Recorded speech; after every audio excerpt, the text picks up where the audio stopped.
প্রতিদিন রবিবার হলে ভালো হতো বল। স্কুল যেতে হবে না। সারাদিন টিভি দেখতাম।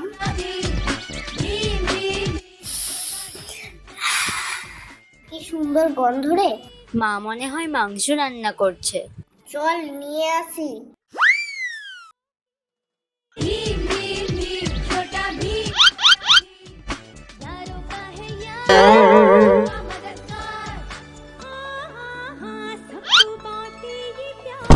এটা কি হলো?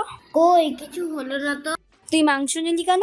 তো কি হয়েছে? এক পিস মাংস কম খেলে কি পৃথিবী ধ্বংস হয়ে যাবে? তুই দিবি কি দিবি না? না, দিব না। দাঁড়া, দেখাচ্ছি মজা।